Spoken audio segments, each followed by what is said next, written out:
Assalomu alaykum, kanalimizga xush kelibsiz. Bir ayol taqdiri. Aziz tinglovchi, hikoya keng tarqalishi uchun iltimos like tugmachasini bosib qo'yishni unutmang. Nodira Shavkat bilan qo'shnisini to'yi kuni tanishadi. Shavkat san'atkor, oilaviy to'yga yurishadi. Akasi qo'shiqchi, ukasi doirada, Shavkat esa garmonda. To'yda Shavkat ko'zini Nodiradan hech uzmadi. Nodira ko'hlikkina, qoshlari kamon, ko'zlari charos, qaddi qomati kelishgan, yanoqlari, tishlari bir husnga 10 chandon husn qo'shadi. O'sha kuni Shavkat Nodira bilan qanday gaplashsam ekan deb o'ylaydi. To'y tugagandan keyin Tavakkal deb Nodirani yoniga keladi. Assalomu alaykum. Tanishsak bo'ladimi, yaxshi qiz? Va alaykum assalom. Nega? Bilmasam. Siz bilan tanishkim keldi. Uzr. Meni esa tanishkim kelmadi. Yaxshi qoling. To'xtang. Ochig'i sizni yoqtirib qoldim. Shunaqa deng. Ha, shunaqa. Sevib qoldim desam ham bo'ladi. Demak, yoqtirib qolish bahona ekanda. Nima siz meni ahmoqqa o'xshatyapsizmi? Sevib qolish oson ekanda sizningcha. Yo'q. Siz meni noto'g'ri tushundingiz. Rost aytayapman. Menga qarang yaxshi yigit. Obro'yingiz borida bu safsatangizni yig'ishtiring. Hech bo'lmaganda ismingizni ayting. Nima sevish gunohmi yoki ayibmi? Har to'yda bir qizga sevgi izhor qilasizmi? Yaxshi qiz, agar sizni yoqtirib qolmaganimda oldingizda turmasdim. To'y boshlangandan beri butun o'y hayolimni o'g'irlab, meni qalbimga ishq olovini solgan. Siz bo'lgandan keyin sizga sevgi izhor qilaman-da. Boshqa to'yda meni hali bunday aql-u hushimni o'g'irlagan qizni uchratmadim. Nodira hali endi 17 yoshni qarshilagan qiz emasmi? Bu gaplar uni esankiratib qo'ydi. Balki rostdan ham sevib qolgandir. O'zi ham chakki emas. Kelishgan, chiroyli yigit ekan deb xayolidan o'tkazdi. Nega jim bo'lib qoldingiz? Tanishsammi, yo'qmi deb o'ylanib qoldim-da, dedi Nodira biroz nozlanib. Ha, ko'p o'ylanasizmi? Balki bir kun, bir hafta, 10 kun deya Shavkatni ko'zlariga boqdi. Nigohlar to'qnashdi. To'qnashdi-yu Nodiraning qalbi allanechuk bo'lib ketdi. Ko'zlarini olib qochdi. Yuzlari uyatdan lov-lov yondi. Bir muddat o'tib, ismim Nodira dedi-yu, orqasiga qaramay chopqillab yugurganicha uyi tomon ketdi. Shavkat Nodiraning orqasidan entikib, mamnun jilmayib qoldi. Shavkat Nodirani ko'rish ishtiyoqida tez-tez Nodiralarning mahallasiga kelar, Nodirani soatlab kutar. Nodira ham Shavkatga befarq emas edi. Nodira onasiga dugonamnikiga deb uydan chiqar. Shavkat bilan uchrashardi. Bular bir necha oy uchrashib yurishdi. Bir kuni Shavkat Nodirani qarindoshi hamda yaqin do'sti Anvarni tug'ilgan kuniga taklif qiladi. Nodira onasiga yolg'on gapirib, o'sha kuni tug'ilgan kunga boradi. Shaharga, xolamlarnikiga boraman deb aytadi. 1994-yil. Nodira qishloqda yashagani uchun uyda telefon yo'q. Onasi telefon qilib tayinlay desa, shaharlar aro qatnaydigan poyezdda 15 daqiqada boriladi. Shavkat, Nodira juda xursand, baxtli edilar. Tug'ilgan kunda raqsga tushishdi. Suhbat qilishdi, yeb ichishdi. Shavkat biroz ichdi. Kayfi bor. Nodiraga esa men ichmayman deyishiga qaramay shampanskiy ichirdi. Hamma mehmonlar tarqalishdi. Juda kech bo'ldi. Nodira bu ahvolda uyiga bora olmasdi. Shavkat Nodirani qolishga majburladi. Do'sti Anvar Nodiraga alohida xona tayyorlatdi. Shavkat Nodiraga biroz suhbatlashib o'tiraylik, keyin uxlaysan. biz Anvar bilan yon xonada birga yotamiz. Husni jamolingga to'yay. Bag'rimga bosib biroz erkalay. Seni jonimdan ortiq ko'raman deb xonada Nodira bilan yolg'iz qoldi.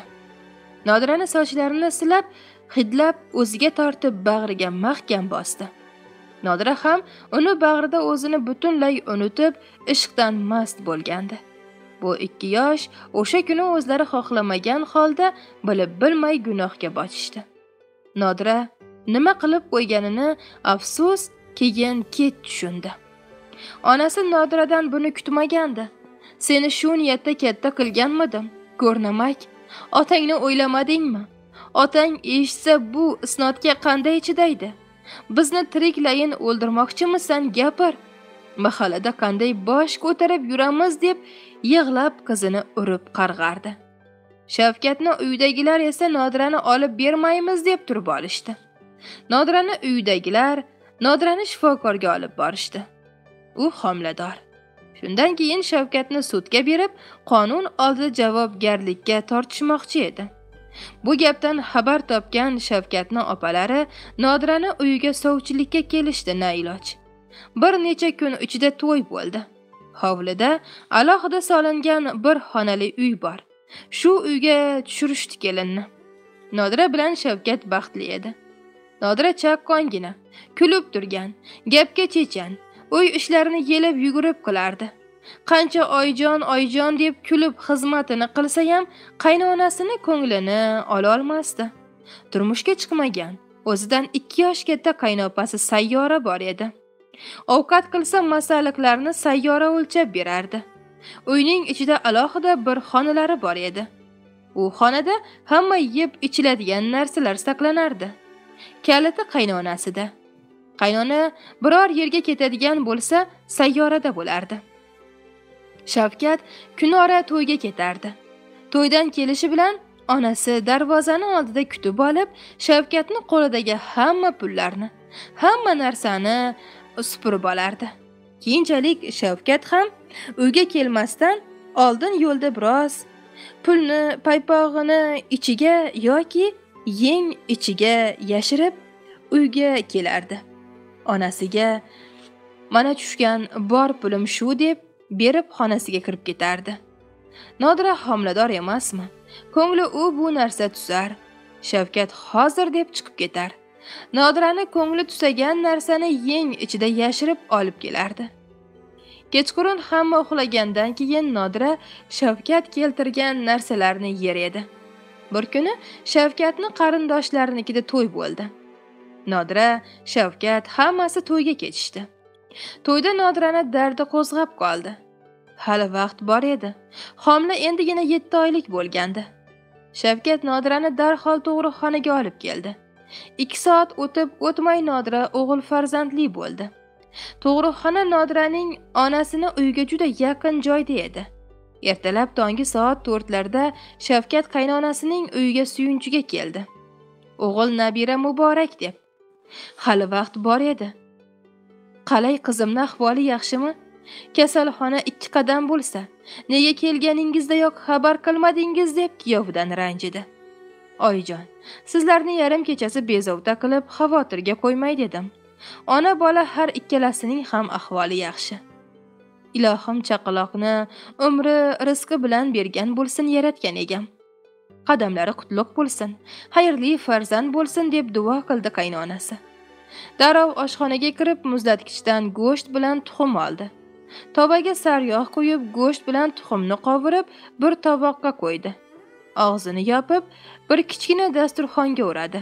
Termosga choy damladi. Novvot, qand, non olib hammasini bir so'mkaga joyladi. Darrov tug'ruqxonaga oshiqdi. Hamma xursand.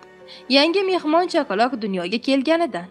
Faqat chaqaloqni tug'ilishi Shavkatni katta opasi Oygul opaga yoqmadi. Shavkatning katta opasi Oygul opa Nodira tug'ib yotgan kasalxonada ishlardi. Oygul opa o'sha kuni smenada bo'ladi. Hamkasblari keliningiz keldi. Birozda ko'zi yoridi. Deysa, tug'ilajak farzandi meni ukamdan emas. Xudo bilsin otasi kim? deb javob berdi. Nodirani ko'zi yorigandan keyin hamkasblari Oygul opaga bekor aytdingiz boyagi gapingizni. Chaqaloq 2 tomchi suvday quyib qo'yganday Shavkatni o'zginasi deyishdi. Oygul opa tug'ruqxonaga kirib chaqaloqni yoniga keldi. Chaqaloqqa nazar soldi. Rostdan ham chaqaloq xuddi ukasining o'zginasi. Shunda ham aytgan gapiga afsus qilmadi. Baribir ukam bilan seni yashatmayman. Sen bizni oilamizga munosib emassan buzuqi deb ko'nglidan o'tkazdi. Dugonasi Feruza kelin ham homilador. Oy kuni yaqinlashgan. Nodirani ko'rgani ovqat qilib, ul-bul narsa olib keldi. 2 dugona rosa suhbat qilishadi. Nodira o'g'illi bo'lding. Endi hayoting izmiga tushadi. Shavkat seni yaxshi ko'radi. Qaynona, qaynopalaringni gapiga e'tibor qilma deb xayrlashadi. Nodiraga uyiga ketishga ruxsat berishadi. O'sha kuni Feruza tug'ruqxonaga keladi. Feruza esa qizli bo'ladi. Nodira uyiga kelgandan keyin uydagilar Nodira bilan chaqaloqni uncha xushlamay kutib olishdi. Chaqaloq juda nimjon. 7 oylik tug'ilgani uchun bor yo'g'i 1 kilo 700 gram edi. Chaqaloqqa Shuhrat deb ism qo'yishdi. Shuhrat juda kichik bo'lgani uchun 2-3 oy juda qiynalib katta qilishdi. Nodiraga bolani katta qilish albatta oson bo'lmadi. Onasini uyiga tez-tez keladigan bo'ldi. Onasi uyni yaxshi istardi. Shuhratni boshdan oyoq paxtani ichiga o'rab qo'yardi. Onasini yordami bilan Shuhratni katta qildi. Bir kuni Nodirani ovsini qaynakasi bilan hovlida urushib janjal qilishdi. Qaynakasi ichib olgan mast. Xotinini do'pposlar, seni o'ldiraman deb kaltaklardi. Aksiga olib uyda hech kim yo'q. Yarim kechasi Nodira qo'rqqanidan narigi mahallada yashovchi katta qaynokasini chaqirib kelish uchun qaynokasini uyiga ketadi. Yo'lda eri Shavkatni ko'radi. Yarim kechasi nima qilib yuribsan deb Nodiraga o'shqiradi. Akamni chaqirgani ketyapman. Chunki akangiz hozir kelinoyingizni o'ldirib qo'yadi. Menga yolg'on gapiryapsan. Rostini aytaver. O'ynashing bilan uchrashgani ketyapsan. Meni ahmoq bilyapsanmi deb Nodirani bilagidan tortib uyiga olib keladi. Uydagi janjal ham tingan. Akasi supada uxlab yotardi. Rostdan ham men akamni chaqirgani ketayotgandim deb qancha aytmasin, Shavkat Nodiraga ishonmadi. Shavkat ham ichkilikda mast edi. Umrida xotinini urmagan Shavkat Nodirani urib, qo'liga o'g'lini tutqazib ko'chaga haydaydi. Bu uyga boshqa qadamingni bosma. Onam, opalarim xotining tuzuk emas desa, men ularni og'ziga urardim. Ularni gapida jon bor ekan. Sen bilan yashamayman. Ket, yo'qol. Bunday qilmang. Ko'z ochib ko'rganimsiz. Menga tuhmat qilyapsiz. Senga ishonmayman. 3 taloqsan. Yo'q. Nodira yarim kechasi Shuhrat bilan onasini uyga kirib boradi. Onasiga hamma gapni aytib beradi. Qizim, men nima ham deya olardim? Men shunday bo'lishini bilardim. Hammasiga o'zing sababchisan. Shu hayotni o'zing tanlading. Taqdiringni o'z qo'llaring bilan yaratding. Shavkatni uydagilar o'g'limizni qamatishmasin deb majburan to'y qilishdi. Ular seni boshida qabul qilishmadi. Onasi emas, meni Shavkat erim haydadi. Qizim, qizim, sen haliyam hech narsaga aqling yetmayapti. Shavkatni onasi, opasi senga qarshi gap qilishgan. Har kuni uni to'ldirishgan. Davomi bor. E'tiboringiz uchun rahmat. Ibratli hikoyalar, hayotiy voqealar va kundalik hayotimizda uchraydigan voqealar to'plami faqat bizning kanalda. Ibratli hikoya kanali. Tashrif buyuring va kanalimizga obuna bo'ling.